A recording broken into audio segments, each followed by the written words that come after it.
Good morning, friends.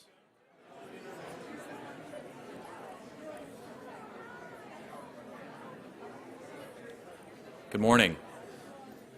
So before we begin with our first keynote of the session, or of the weekend, I'd like to invite Jenny Rose Halperin, who is communications here at Creative Commons, to share with you some of the early highlights of this year's State of the Commons report. So please welcome Jenny.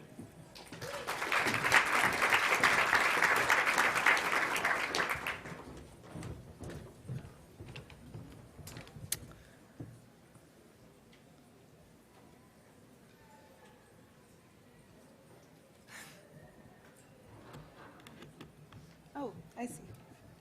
I'd have to plug in first. That would help. But I can't find the cord. Oh, here it is.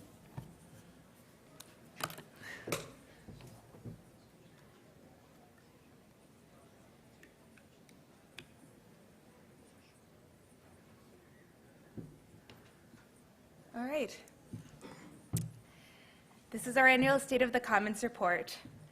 In November 2016, our CEO presented our new global network strategy. At the time, he said, "Creative Commons is made of people.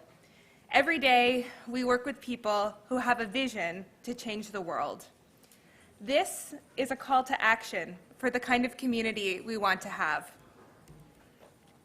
And so, when we planned this year's State of the Commons, our annual deep dive into the data and stories that make up the Commons, we focused on celebrating the work of our network around the world and telling the story of people and communities. In October 2017, we invited nominations in our online communities for outstanding communities and individuals, and many of you participated. Thank you for championing the work of our network. Your nominations led to an in-depth report that celebrates the work of humans around the world.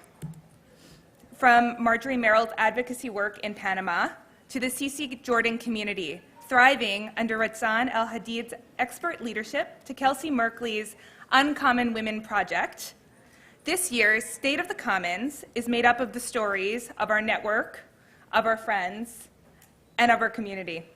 The tools, licenses, technology, usability, and certificates make up the core of our work. Our community, the network, advocacy, the summit, and our open education program is the backbone. This year's translations are robust, as usual. We're currently planning for 14 languages. The official report will be released live on the State of the Commons web portal in May, but this preview for the summit is a glimpse at the data that makes up the final report. And now for the data. We are reaching another landmark, 1.4 billion licenses applied to content from around the world. That's 200 million more than last year.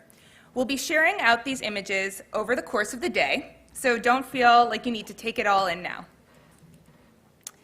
Our license numbers have grown steadily as well.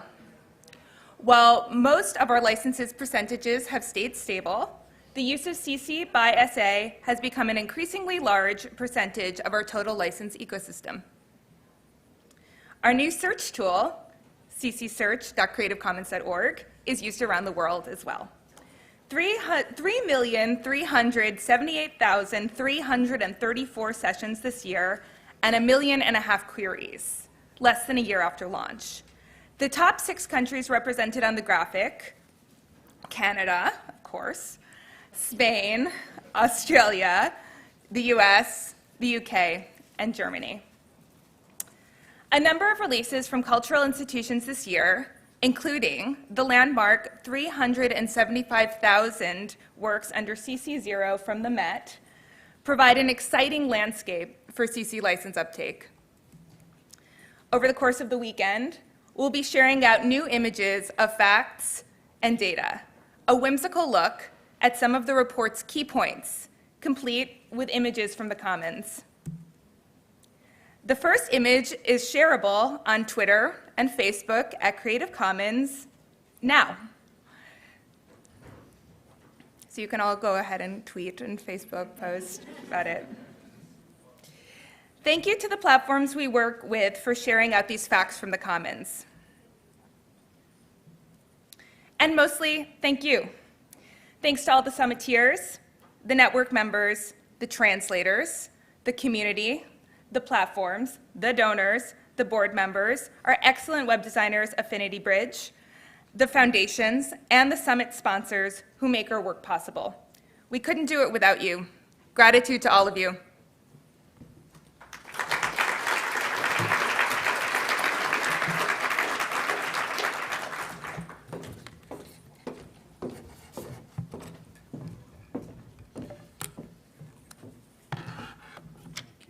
Yep, thank you. And gratitude to Jenny, who has been leading this project and pulling all the stories together. So thanks, Jenny, very much. Yeah. I very briefly want to introduce our first keynote, Catherine Marr, Executive Director of the Wikimedia Foundation. She leads one of the most successful open projects in the world from the foundation side, which has one of the most successful open communities in the world behind it. And I'm really excited to have her here. When I asked her, I barely finished the sentence before she said, yes, absolutely, what are we going to talk about? So I'm super excited to have you here, Catherine. I will say no more and welcome you to the stage. The time is yours.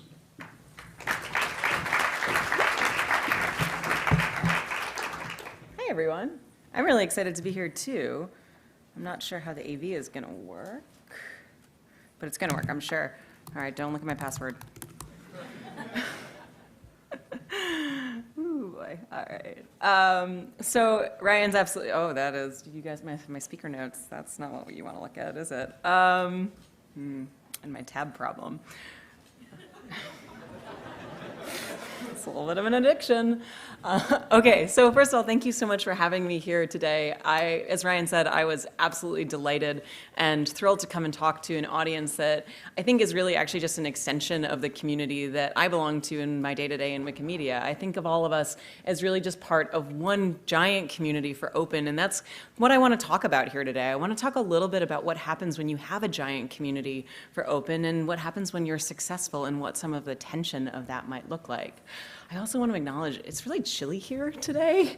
I come from San Francisco, and I'm like, whoo, spring, all right. So on March 13th, I was out at dinner, and I got home, I was riding in like the car back home, because we don't really have public transit in San Francisco. And I'm looking through my Twitter feed, and I noticed that I'd been getting pinged by a number of our community members, and they were like, Catherine, had you heard the news? Like, what do you think about this? And I was like, I don't really know what you're talking about. And I looked, and I saw that we had just been announced at South by Southwest by YouTube that YouTube was going to be linking from the conspiracy videos on their platform to relevant articles on Wikipedia about those conspiracies. So, for example, for those of you who came here in a plane, you know that you probably went around a globe that is a globe. But there are folks who don't agree that the world is round and instead think it's flat. And there are lots of videos on YouTube that talk about this, but Wikipedia has some good articles on why that's not true. And so YouTube is going to link to articles from flat Earth videos to articles on, or videos on flat Earth videos, to articles on Wikipedia about why the world is round. This came as a little bit of a surprise to us, as you can imagine, because we heard about it through like Twitter and through the news. And I honestly didn't really know how to feel about it, and neither did our community members. Actually, that's not true. I did know how to feel about it. I felt surprised, and I felt a little bit frustrated that nobody had let us know, and I felt a little bit as though we were being treated like a utility on the web, that all of the work and the labor of the Wikimedia community was being linked to a platform that was sort of outsourcing the work that the platform itself wanted to do to a community that has been working very hard over time to ensure that credible information exists. And so I tweeted about this. I tweeted about this because I felt a little bit of frustration, and I wanted to defend the community, and I wanted to defend the work, because I also knew that this was going to make us likely a target of the same people who were making those flat Earth videos, and the way that they might want to incorporate some of their perspective into Wikipedia's articles, perhaps with or without citations. And so what I said was, while we are thrilled to see that people recognize the value of Wikipedia's non-commercial volunteer model, we know that the community's work is already monetized without commensurate in-kind support that is critical to our sustainability. Well, that is what I want to talk about here, is a little bit this tension of success. Ooh, whoa, I did not. I really apologize if that animation happens the whole way through. So I didn't expect that that tweet was going to create the storm that it created, but it did. All of a sudden, oh my gosh, I'm so sorry, this is awful. And it totally ruins the effect. So there were all these different tweets that popped up. I liked this one, Wikipedia, personally, I like it. And then the New York Times wrote a piece that said Wikipedia has provided billions of dollars of values to companies that increasingly take it for granted. And I felt like that put a really fine point on the conversation that I wanted to have here today. But I also really like this point from community member and former Wikimedia Foundation trustee, Phoebe Ayers, who I don't know if Phoebe's in the room. She talked about coming, but no Phoebe in the room. It's not polite to treat Wikipedia like an endlessly renewable resource with infinite free labor. What is the impact? And I think that raises a question for all of us who work in the commons and work in the open. What happens when the work that we do, when we do it out of passion and we do it out of love, perhaps becomes a resource for someone else's business model? So what does it mean to be open today? I tend to think the very fact that we're having this conversation is a result of the fact that we've been successful. We've been successful in ways that we never actually expected. But before I get into that, I want to take a quick look back, because I always enjoy looking at old websites. This was Creative Commons in 2002. This was the announcement of, I think, the desire to look for an assistant director, but we've come a long way, baby, I think we say. This was Wikipedia in 2001. You can see we've also changed a bit. This is my favorite article. I like to use this as an example. This is the Standard Poodle article. The dog by which all others are measured. Around Wikipedia, we have this saying that the problem with Wikipedia is that it only works in practice, because in theory it would be a total disaster. But luckily it does work in practice, because this is now the Poodle article. But I wanted to point all of that out, because I think that it really helps us understand where we are today when we look back at where we came from. We came from these sort of crazy ideas that people threw out on the web, and they thought, maybe this is something that I'm passionate about, and all of a sudden it turned out that that crazy idea has become a reality. Maybe not all of a sudden, it's been 10, 15 years of hard work. But I think that we're at this moment of inflection, and you just heard a little bit about the State of the Commons report. Unfortunately, this is from last year, so apologies that the numbers are a bit out of date. You've got 1.2 billion works that are licensed under Creative Commons licenses. You just heard about the phenomenal announcement of the Metropolitan Museum of Art, the third largest encyclopedic museum in the world. You released everything within the public domain in its collection, all of those images, and will continue to do so, not just those 375,000. I think they're actually up to 500,000 now. This is also out of date, because I screenshotted this morning, but more than 3 billion edits to Wikimedia projects. You heard Ryan say one of the largest and most successful open projects in the world. This is a project that I'm incredibly excited about. This is Wikidata, which is our Wikimedia's structured and linked open data project. It now has 46 million items in it, which means that it has more items in Wikidata than Wikipedia has articles. Today, Wikidata actually accounts for half of all edits across the Wikimedia projects in any given month. And we alone at Wikimedia have received visits from about 1.4, 1.2, 1.5 billion monthly devices every single month. The very fact that I can't tell you the difference between 1.2 billion and 1.4 billion blows my mind, right? The amount of success that you need to get, where like 200 million people is just sort of a rounding error. Like, my point is that we are at this place in which the work that we do and the structures that we have and the commitments that we make and the communities that we serve is tremendous, and it is global. And we are global, too. We are these incredibly powerful communities and movements of people from all over the world. This is just we have lost AV. Right? Yeah, I don't know. What's going on there? Hello? I can keep going, but no, I don't know what's going on with the AV. Sorry about that. Okay. happy, smiling people. We're tremendously, I think that, we're growing and we're powerful, and I don't, sorry. All right, so we're growing and we're powerful, and we are this community of people from all over the world. As Ryan said, we are some of the most successful open projects on the planet. And in fact, sometimes the fact that we're growing and we're powerful means that we're actually threatening, right? So there are people in the world today who don't have access to Wikimedia, people in Turkey, people in China, because of the fact that that information threatens the countries in which those people live. I think last year, one of the conversations that you had at this conference was about embracing the political, embracing the fact that the work that we do is political. I often like to say that free knowledge is a radical act. And the reason that I like to talk about it as a radical act is that it's not just that free knowledge is political, but it is in the sense that it is partisan or anything along those lines where we sit on a spectrum of political parties, but that free knowledge is radical because it upends the very structures of power around which knowledge has been constructed over the years and around which power has been constructed over the years. We know that when we participate in creating free knowledge in Wikimedia, we are challenging the status quo. And in doing so, we are threatening folks. And I know that that is also intrinsic to a lot of the work that you do. And there are very real consequences at times to this. We also know that it is a privilege to participate in open, which makes it all the more radical, because what we are doing is being able to say, that we are taking our time, we are taking our energy, we are taking our commitments, and we are investing it in this thing that is fundamentally different than anything that has come before. We also know that this action in this community, that this openness and this sharing is a generous act as well.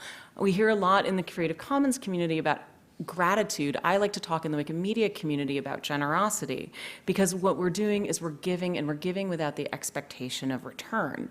That's fundamental to who we are. It's fundamental to the values that animate our work, and I don't think anybody would like that to change. But it also raises the question of what happens when we give and when others take. We know that there are lots of models out there in which the open community is monetized. And I think that there's some tension in those communities about how people feel. This is true in the open source community for folks who work on open source software. This is true in the open mapping community if you spend time talking to OpenStreetMappers. This is true in the folks who contribute their images to the commons. I know that when Flickr decided they were going to sell open licensed images, this created controversy. This is true in the Wikimedia community, where much of the information and the data that we put out there into the world is then repurposed and reutilized by companies, not just the YouTubes of the world, but for all sorts of different purposes. So what happens when we give and when, oh geez, I'm sorry. What happens when we give and others take, when the billions of dollars that we've created in value is taken for granted? I think that this is a tension of success, and I think it's a tension that we all struggle with. In Wikimedia, one of the things that we talk about is the tension between the open commitment that we have of free knowledge to the whole world. In some ways, it's a success when others take the information that we put out there into the world and repopulate it and share it. But in some ways, it's also a threat to our model. And I don't mean our revenue model or anything like that, where we raise money when people come to visit the sites. I actually mean the model of participation, because I think the commitment of open is also a commitment to participation. When we originally came up with this idea as a community that open could be a thing that we could all share, part of the implicit commitment there was that I'm sharing for you because you're going to share back for me. It was a one-to-one sort of exchange rather than a one-to-many exchange that was intermediated by large platforms that might monetize the work that we do. And so now, because we have created so much value, we sit at this crux, this moment in time where we're asking ourselves, does that one-to-one model scale? Or how might we want to adapt our values? Or how might we want to ask those questions about how we can do this in a way that is truly sustainable? Sustainable for our values, sustainable for our community, sustainable for our future. We have these complicated feelings, and that's okay, because there is no map, except for OpenStreetMaps. There is no map for where it is that we're going and where it is that our vision is going to take us, because we've never been there before. You know, it is true that when we started as a movement, as a community, there was no infrastructure that would ever lead us to believe that we were going to be successful. It was just this wonderful idealistic dream. And yet here we are today, we've created this map for ourselves. We've accomplished this work for ourselves, despite the fact that we started without knowing where we were going to end up. Going into the future, we're facing a very similar path. We don't yet know where this moment in time takes us over the next 15 years. There is no map. And so what I would like us to do is, sort of lean into this, lean into these questions and lean into these conversations. And the reason, the reason I put this back up is that it isn't polite, perhaps, to treat Wikipedia as an endlessly renewable source of labor, any more than it's polite to treat the commons like an endlessly renewable source of labor. So what do we do in that instance?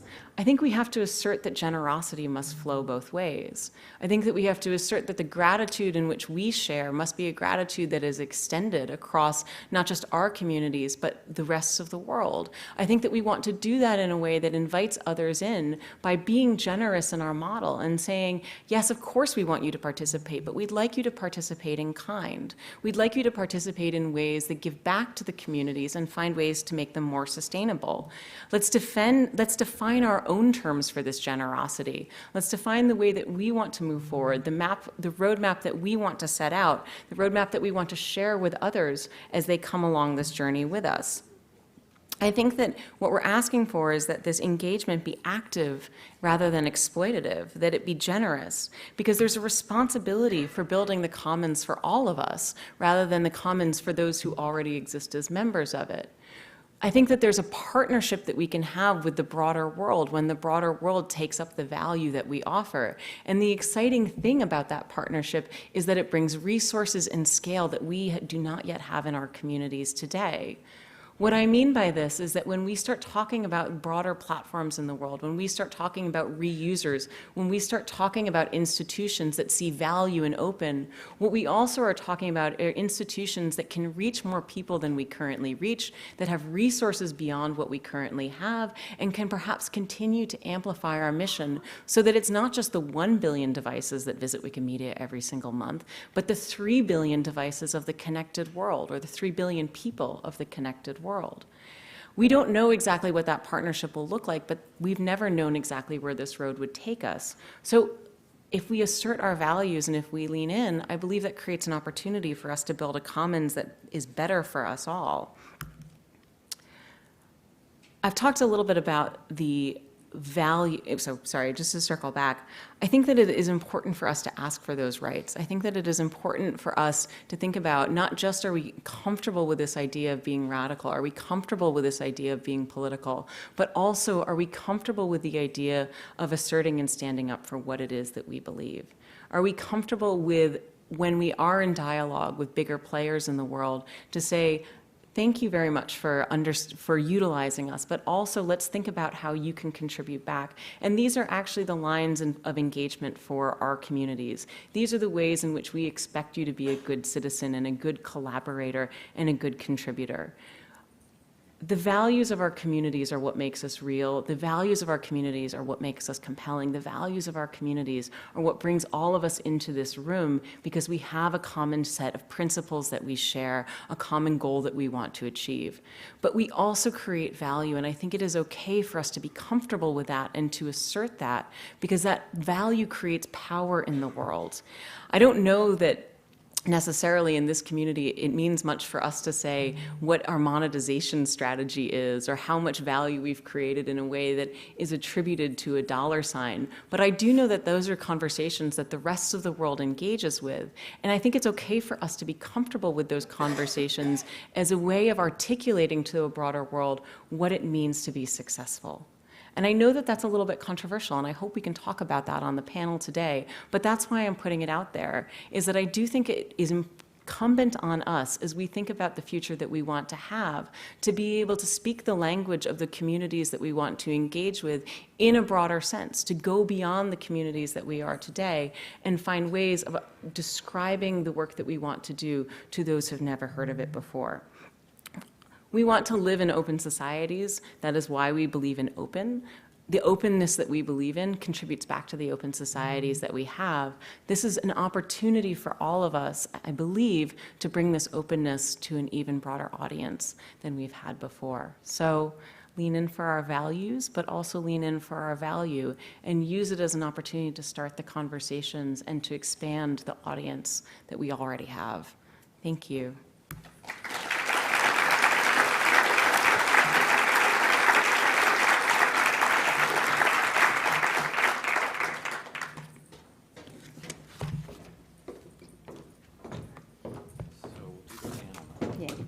So we promised you a panel. I'm going to ask our friends at the desk if we could get 3 mics up here, and I'm going to invite up Mark Surman, who is the Executive Director of Mozilla Foundation, who is right there. And I'll just highlight a couple of conversations that are relevant. So one, the open education platform discussion will have some discussion on these issues. There is a vibrant and challenging conversation happening in the open education movement about for-profit actors and open content. And I think I would invite you to participate in that conversation, and there are a number of those businesses here to have that conversation with you. I think that's a really important discussion that builds right on top of what Catherine just spoke about. And then also one of the last sessions of the conference, Paul Keller, who's sitting down here to my left, organized a session about creating value in the commons and how you compensate creators, how you create models where creators can create for a living or have sustainment. And it's not something we have talked about as much as CC, and yet we are on the side of creators. And so those are 2 conversations that might let you continue inspired by some of the things Catherine said. So thank you, Catherine. I'll invite you guys up, have a seat, and we've got some mics coming up. Great. So I'll take a seat in a second and just let you know this panel is the 3rd of a series. And so this concept I talked about in the opening, which is called the Big Open, is this idea that each of you belong to many communities, and you show up in those communities at different times, and it's not true that you are just a Wikipedian or a Creative Commoner or a Mozillian or an open knowledge community member. You are often all of those things and your own thing. And the Big Open was meant to acknowledge that there are a set of common values that live across a broader open movement, and to start forcing that conversation. And so Catherine and Mark and I agreed that we would have this conversation at each of our conferences. This is the last of those 3. And our goal, I will skip to the end at the beginning, our goal is to now throw this conversation out to you. And so this is also our farewell tour, the last of our 3rd conversations, where now we're going to start, we really want to open this up and draw you into that conversation more directly. So I'm going to go over here, and I will facilitate with Mark and Catherine.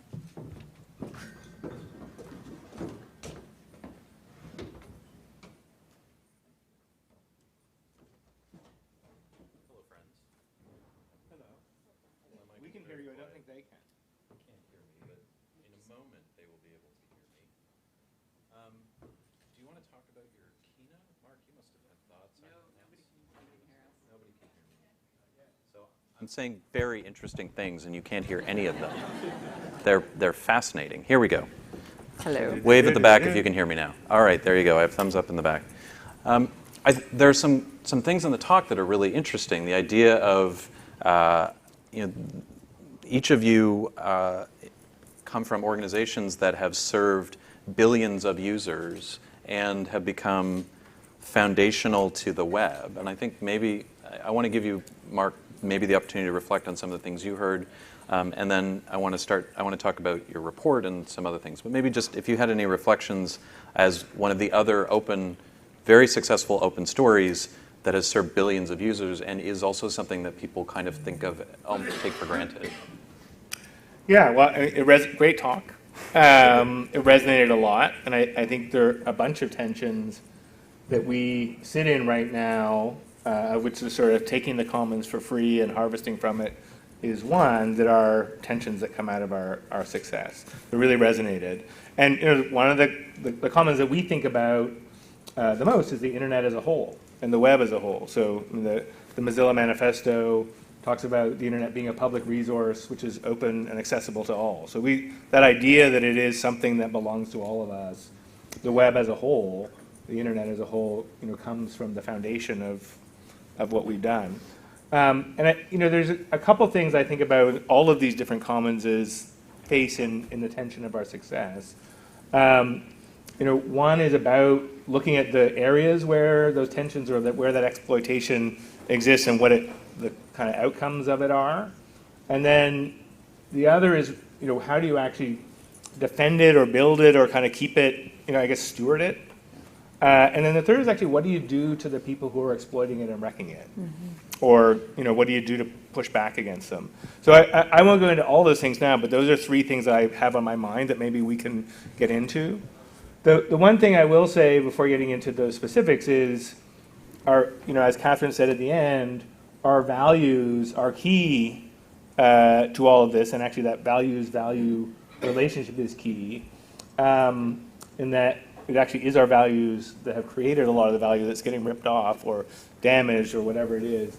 And one of those tensions right now is the commons of the internet has become a platform for hate, a platform for a lot of things that are not the human values that certainly I stand for, I think many people at Mozilla stand for, probably most people in this room stand for.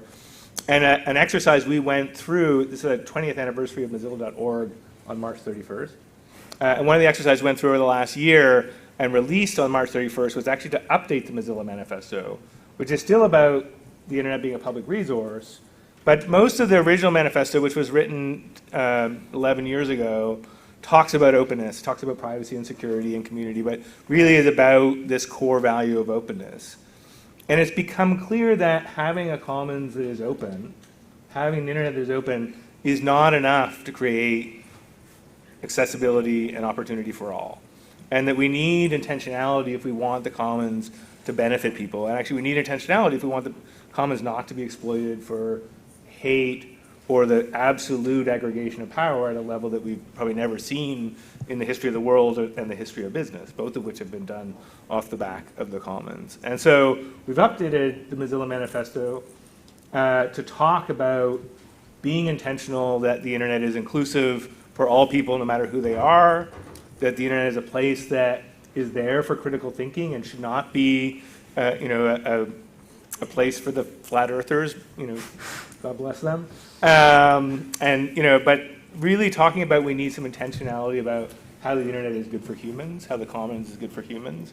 I think without a conversation about that update to our values, we may not get where we want to get.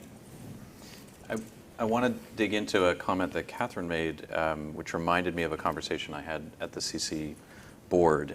You mentioned the way that things are taken for granted and the balance of give and take.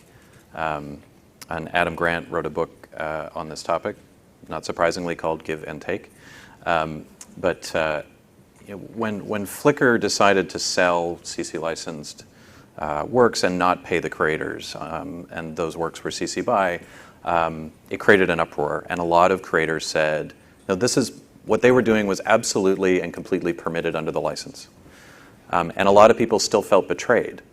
And it created this space between the rule and the convention or the intention. People said, I shared, but not for this. And at the board, our board had a really great conversation about it. And we had both ends of the spectrum in the room. These are people who helped shape the organization. And at one end of the room, someone said this is an utter betrayal of the commons. And at the other end of the room, someone said this is what mainstream success looks like. And I wonder how you hold those two tensions in your mind, especially, as now you're the recipient of all the YouTube and all the Facebook traffic. Lucky you.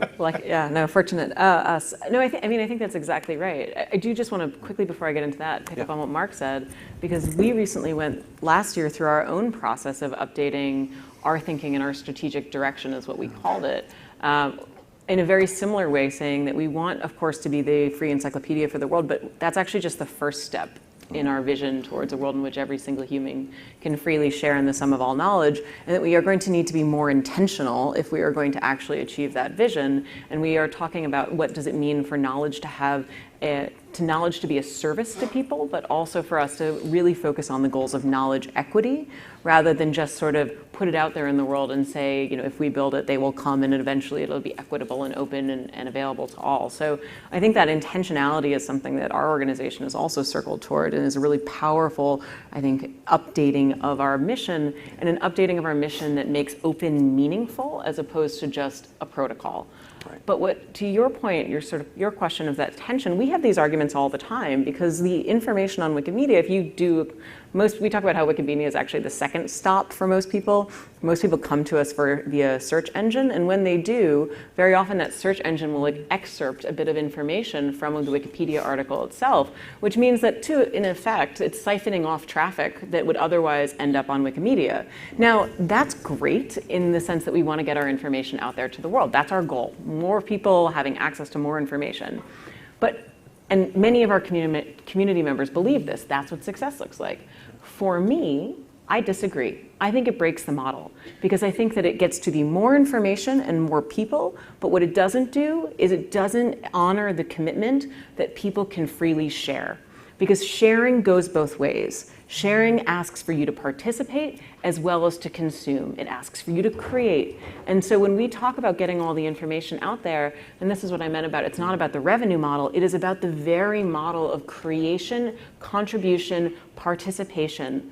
And when we talk about wanting people to be actively engaged with the internet, we do want the internet to be out there for all, including the flat earthers, but maybe not. I mean, that's a tough conversation, right? But I think the way that we resolve that tension of the flat earthers but not is actually talking about participation, because participation requires critical thinking. Participation requires active learning. And I think that is where, for me, I come down very firmly on the side of yes and, as opposed to both of these things are equally okay. Yeah. I like this theme of asking something of people, and maybe I can use that to segue into the big open.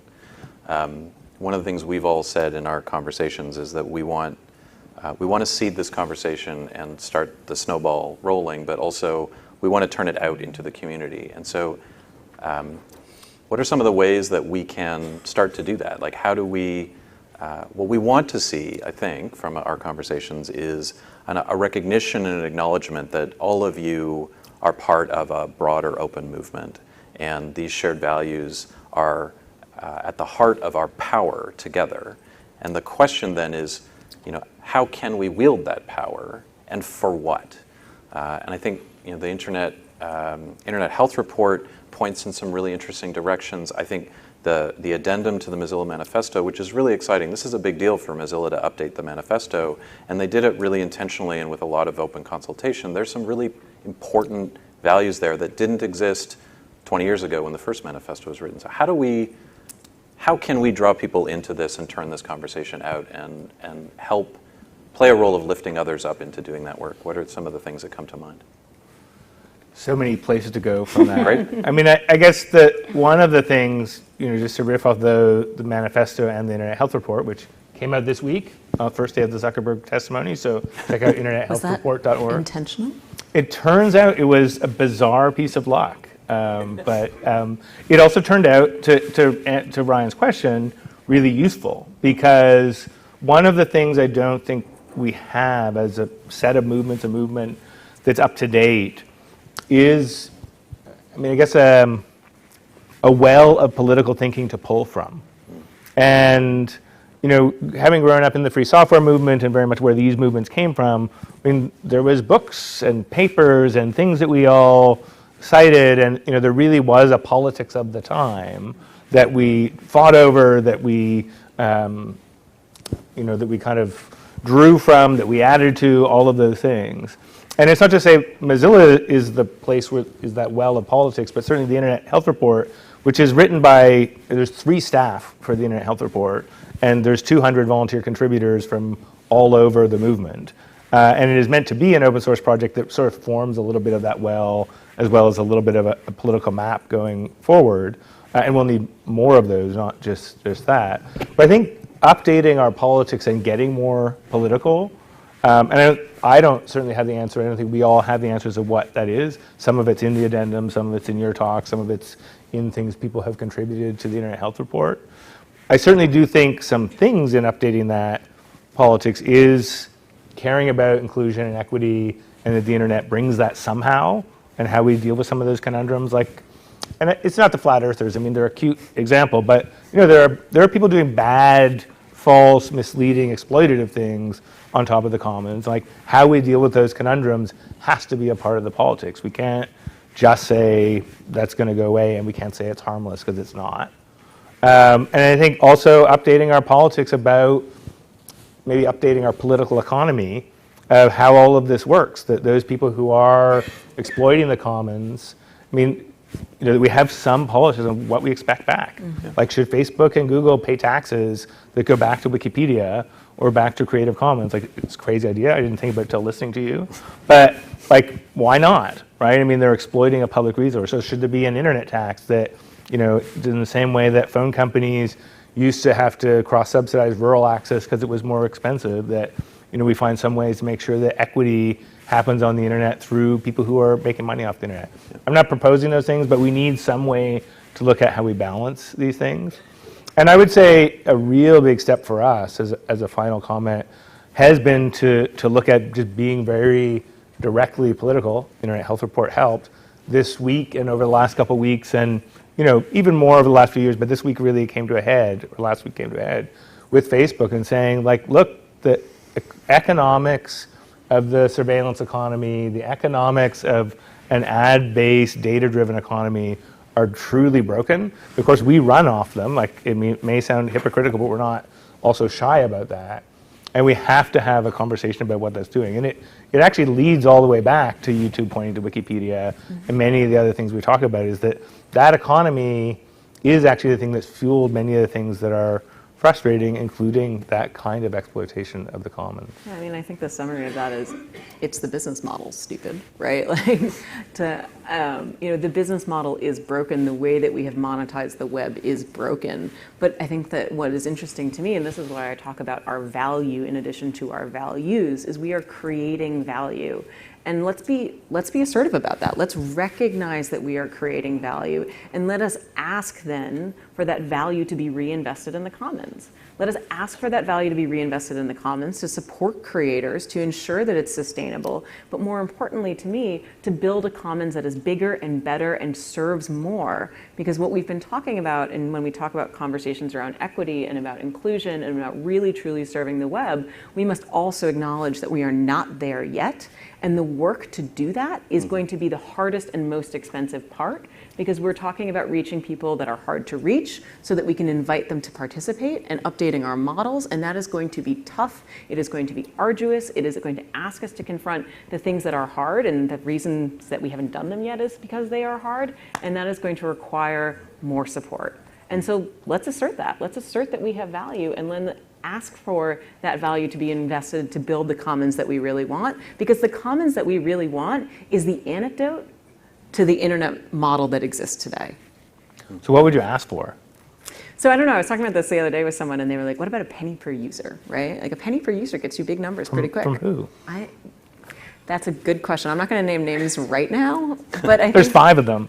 Well, there are 5. I mean, there's lots of them, right? I think that there's lots of them, but to your point, there are the big platforms versus the rest. And somebody described this to me, it might have been you, Ryan. Like, it's the difference between a picnic in a park and a company party in a park. Everyone's cool with walking down to the park and laying out their blanket and having a picnic and inviting their friends. But when a company shows up and throws a party in the park and nobody else can use it, or leaves it a mess, that's not, I think, a dynamic that we're okay with, even though it's technically an open space. Yeah. I'm going to ask for a couple of roving mics so that we can let you ask questions. We're about 10 minutes from the end. And so while that happens, I see them working on that. I have one more question. So each of our respective movements are coming to the place, and you referenced this in your keynote, Catherine, of getting political and coming to terms with that. And there's the question of how do you do that? So this weekend you'll be in Berlin with the Wikimedian chapter leads and the active participants there. And I'm sure these conversations will come up because the strategy is on the agenda. Mozilla is stepping more squarely into the space, saying we have a role in the shape of this place we build on the web. How do you activate those people, and what do those conversations feel like for an institution that cares very much about not being biased in part of its work, but also acknowledges that open is political? What does that feel like for you? I think it feels uncomfortable for a lot of people. I think it feels most uncomfortable for people who come from a position of privilege in which this is a hobby rather than a necessity. For those who work to actively address and redress information inequity, this is something that they've already thought a lot about and are working towards. In many of the Wikimedia communities that come, what we call our emerging communities, which are places where Wikimedia is not as well used or well known, people are very intentional and explicit that this is work, that this is political, that this carries risk, and that they engage with it anyway. It is in places where this has been comfortable and where free knowledge is a given and protected and enshrined in law and policy that people have more discomfort. And that's a conversation that we're having, but I think it's, it is uncomfortable. But for us to truly be equitable, we need to see each other for the challenges that we face. We need to respect it, and we need to acknowledge that this is something in which the operating circumstances are going to be different. Let's honor that by acknowledging that the work is political. Mark? So the problem with these conversations is We just repeat each other. Well, and also 18 different places I want to go from that. So, I mean, just a very quick piece off of that, and then another dimension is, I think it's also more comfortable for, and I'll say those of us, who've been doing this for a long time. There is a need for renewal, and I think it is in this room. It's at MozFest. It's at Wikimania. I mean, we have a lot of younger people and people who haven't come from free software and come from the history of this. And, at least just specifically talking in Mozilla, there is just the last 3, 4, 5 years that old school, open and free, everything piece has been very comfortable or uncomfortable looking at a broader and newer politics, whether that's about equity, whether it's about challenging the platforms. And it's taken us a long time to get to the place where we are able even to say, I think fairly restrained, important, but still fairly restrained things on those topics. The other thing I would say, and it's sort of why I asked you the question about your penny per user, is if we want to people are ready to be activated. I mean, if you just look at the last week, but the growing discontent around the platforms, people are ready to be activated. And what is on all of us is to figure out ways to be really specific about how to activate them. And we don't have all of those ways, or even we've got crumbs of those ways at this point. And by that, what I mean is we've done 2 Facebook petitions in the last 10 days, or no, I guess last 2 weeks since the Cambridge Analytica news broke. And one of the things that set us apart in how we decided not to join some other people who have done campaigns, because we really wanted to ask for very specific things that Facebook engineers and product managers could change. And being specific, whether that's about, we want this free knowledge tax, we want this change in data collection practices. Like, one of the advantages we have is we actually know how these things work. And so if we can envision how we would like them to work differently, especially with those people who are enclosing or exploiting the commons or exploiting users, I think that then people are going to be ready to rally. May I just say, because I think you said, what does this look like? That's sort of the reason, that is the reason why I said there is no map. But what gives me hope is that a year ago, or when we first had this conversation at MozFest, we were not talking in these terms. Yep. Or I think it was actually at Wikimania. The first time we had this conversation at Wikimania in Montreal 9 months ago, we were not talking in these terms. We, on this stage, have come along a journey in our assertiveness and our explicitness about our intent. And so I think that that's a journey that we can continue to go on. I want to let the room ask questions. We have time for a couple. If you have a question, you may raise your hand and we will put a mic to you. If you feel comfortable, introduce yourself or just ask your question, but we'd love to hear your name. Got one here up in the front row. I see a mic coming to you.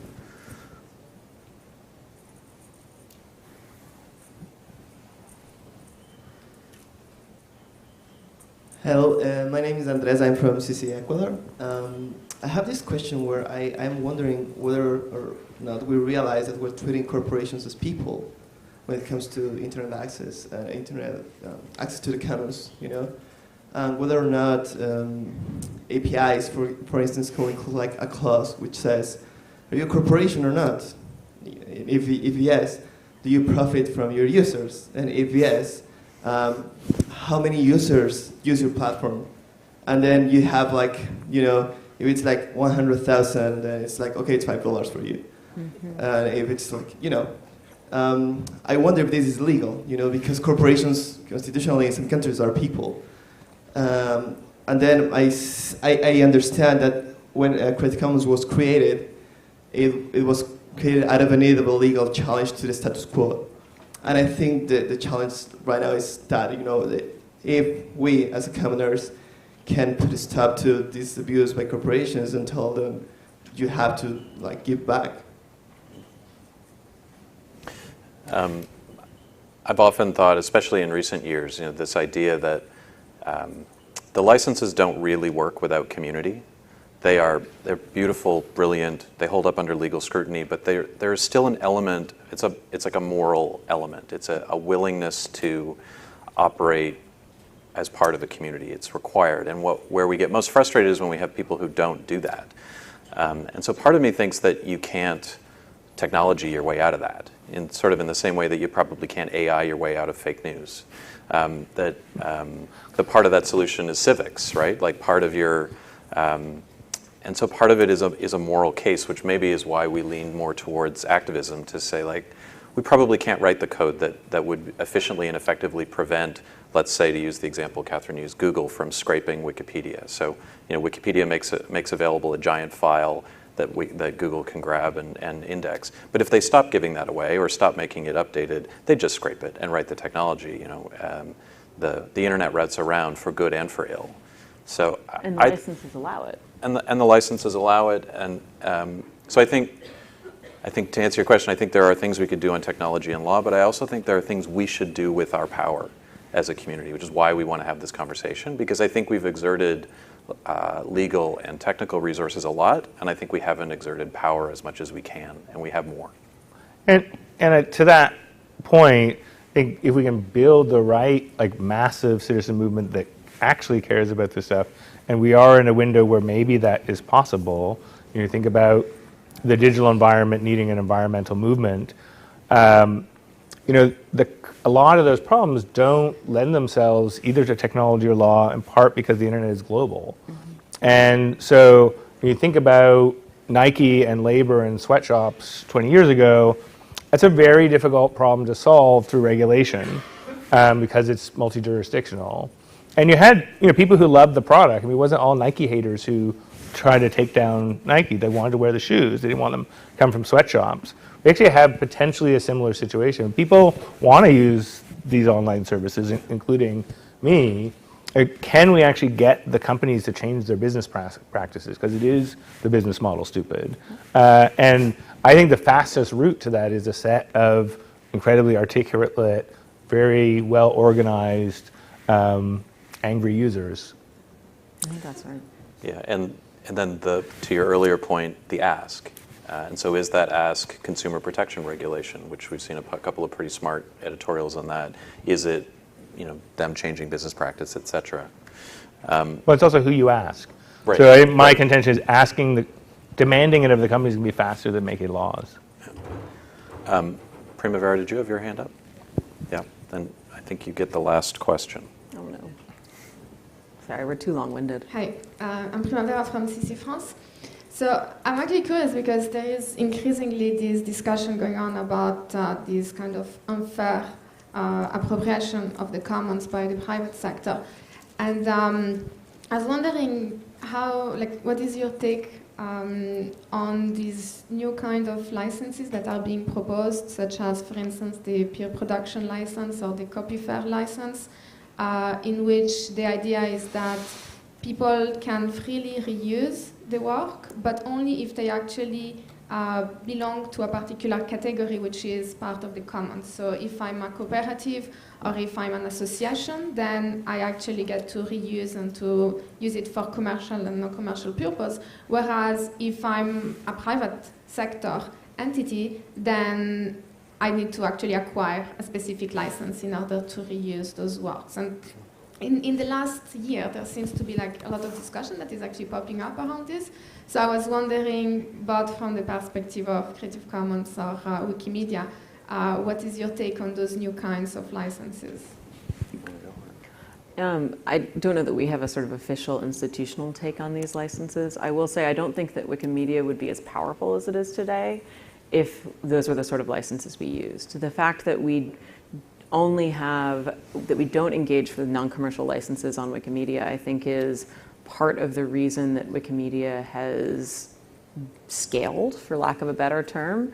And one of the things that I often talk about with our community and internally is we are powerful and different because we are a community and open. We are different because we are a community and open, but we are powerful because we have 1 billion people use us every month. And we shouldn't lose sight of the fact that our power comes from our reach, because at the end of the day, if we don't have that reach and we don't create that value for all of these people all over the world, we are a bunch of encyclopedia enthusiasts, and nobody is going to get 1,000 encyclopedia enthusiasts in a room on an annual basis to talk about the future of encyclopedias unless there are 1 billion people behind them getting value out of the work that they do. So for me, I think that there is this tension. I want a reciprocal relationship when it comes to creating and sharing, but I also am wary of something that has good intention but de facto shrinks the audience for the work that we're trying to do. One of the things I always advise people when they talk about what license I want to use or what things is, they often begin with what I don't want to have happen. And I often try and flip that premise and say, can we talk about what you want to have happen and look at what the license enables and then think about what we lose. And so while CC also doesn't have an official position on those, I will tell you that one of the things I think a lot about is if